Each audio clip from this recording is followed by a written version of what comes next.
وہ واحد حکومت ہے جس نے IMF پروگرام کو 2013 سے 2016 پہلی دفعہ پاکستان کی تاریخ میں مکمل کیا اور اب موجودہ حکومت میاں محمد شہباز شریف کی سربراہی میں جب اس نے ملک کی بھاگ دوڑ سنبھالی، ملک کی معیشت نہ صرف ایک بحران سے گزر رہی تھی بلکہ IMF کے پروگرام آف ٹریک ہونے کی وجہ سے غیر یقینی صورتحال کا سامنا کر رہی تھی جو معاشی بحران کو مزید سنگین کر چکا تھا۔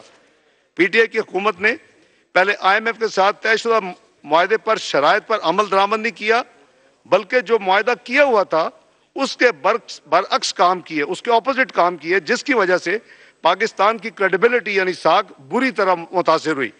اس کے علاوہ بیرونی عوامل خاص طور پر رشین یوکرین وار اور اندرونی طور پر جو فلڈ کیٹاسٹروفی تھی، سیلاب کی تباہ کاریوں نے معیشت پر ناقابل برداشت بوجھ ڈالا۔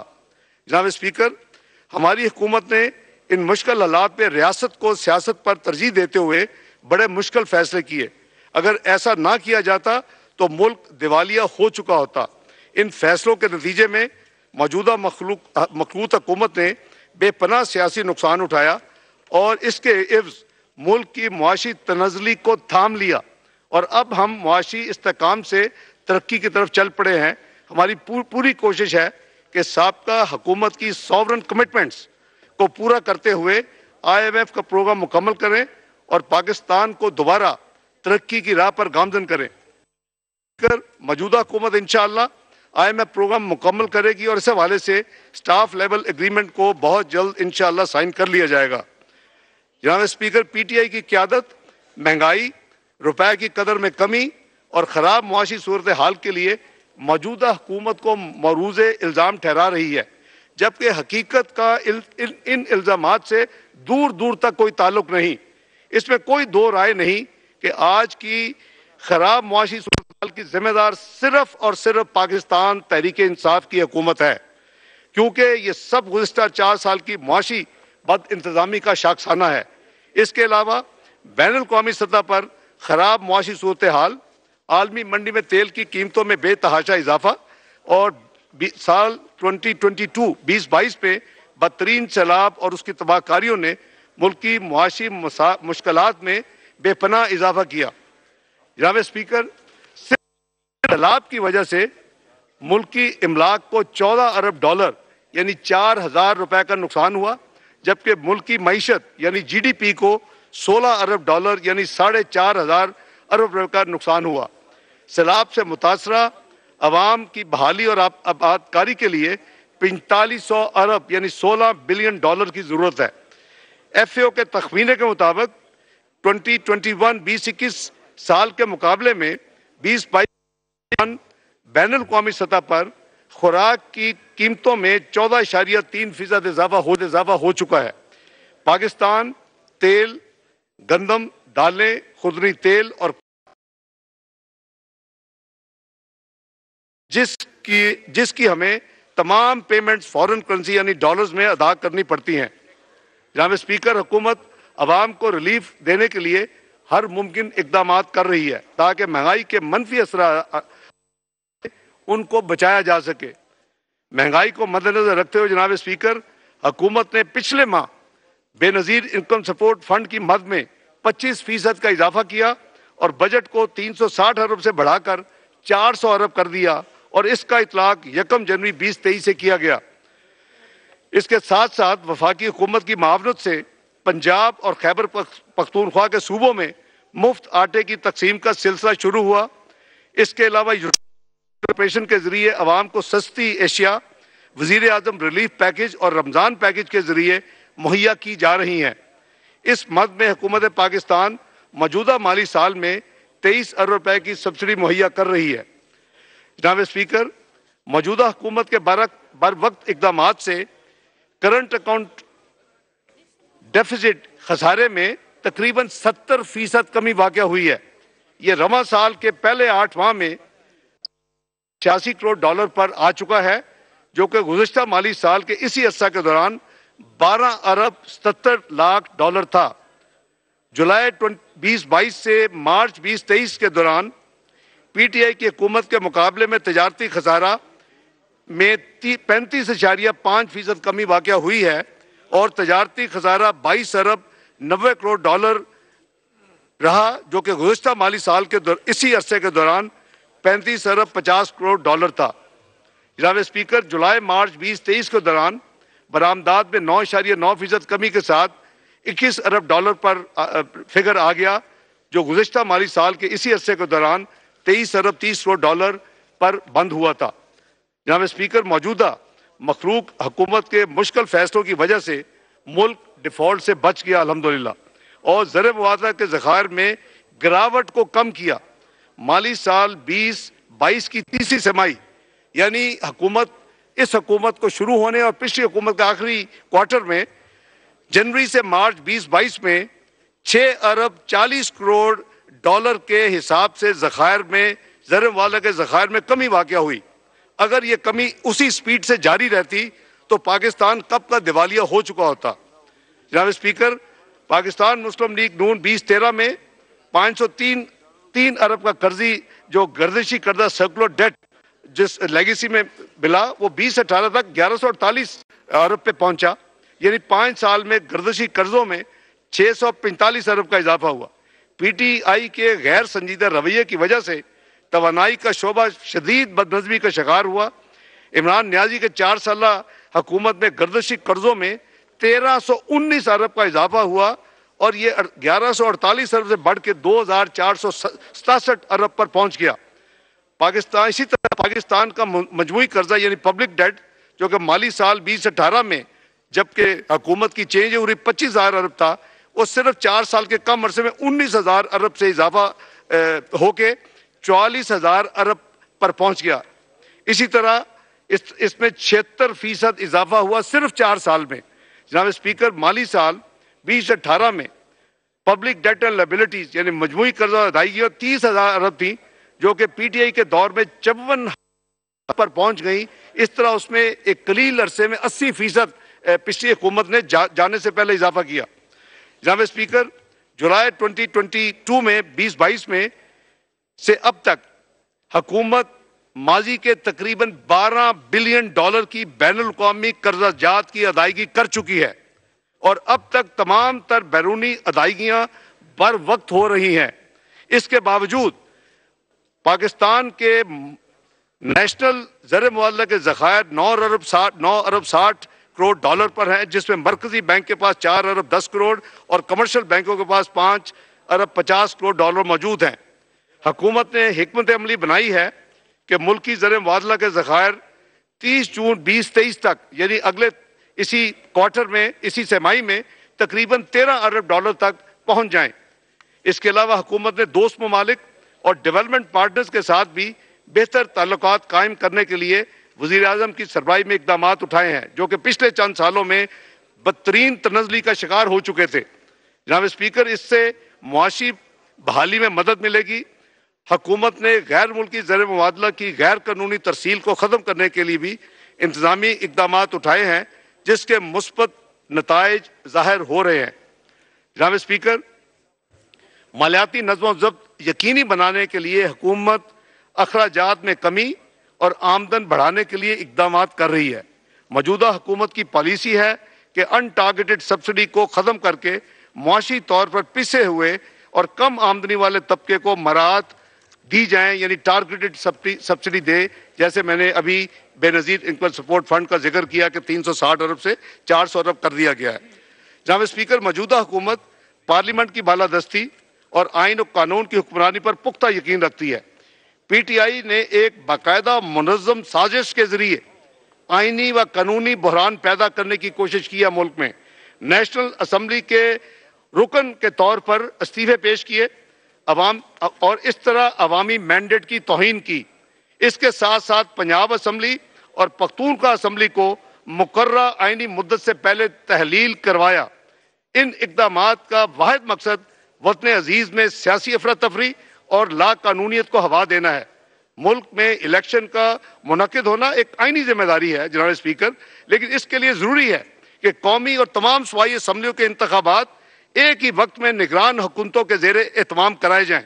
اس سے اخراجات کی مد میں بچت کی جا سکتی ہے اور انتخابات کو منصفانہ، آزادانہ اور غیر جانبدارانہ بنایا جا سکتا ہے۔ جناب اسپیکر، آئین پاکستان کے تحت پارلیمنٹ کی بالادستی ایک مسلمہ حقیقت ہے، ساورنٹی آف دا پارلیمنٹ۔ اس کے ساتھ ساتھ مقننہ انتظامیہ اور عدلیہ کے اختیارات اور حدود کا تعین کر دیا گیا ہے۔ الیکشن کمیشن پاکستان کی ذمہ داری ہے کہ ملک میں آزادانہ، شفاف اور غیر جانبدارانہ الیکشن کرائے۔ پچھلی حکومت کی غلط پالیسیز کی وجہ سے ملک کے سیکیورٹی، معاشی اور داخلی حالات اس بات کے متقاضی ہیں کہ فوری الیکشن کا انعقاد ملک کے قومی مفاد میں نہیں ہے۔ مردم شماری کا عمل بھی تقریباً مکمل ہونے کے قریب ہے، جس پر قوم نے 35 ارب کا خرچہ برداشت کیا ہے۔ جناب اسپیکر، سپریم کورٹ کے حالیہ ملٹیپل احکامات کی روشنی میں اس معزز ایوان نے ایک قرارداد کے ذریعے باور کروایا کہ سپریم کورٹ کا اکثریتی فیصلہ 4-3 کا فیصلہ ہے، جس میں سو موٹو نوٹس کی نفی کی جا چکی ہے۔ اس ایوان نے حکومت پر یہ زور دیا کہ 3-0 کا فیصلہ اقلیتی فیصلہ ہے اور اس پر عمل درآمد نہ کیا جائے۔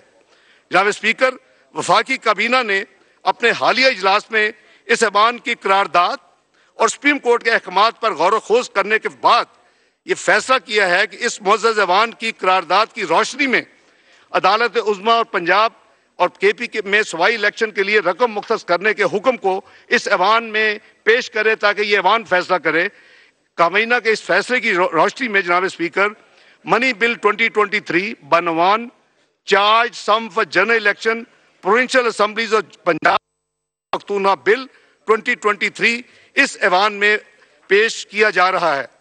جناب اسپیکر، سپریم کورٹ کے فیصلے کے تحت وفاقی حکومت کو صوبائی اسمبلی کے الیکشن کروانے کے لیے 21 ارب روپے الیکشن کمیشن پاکستان کو دینے کے احکامات جاری کیے گئے۔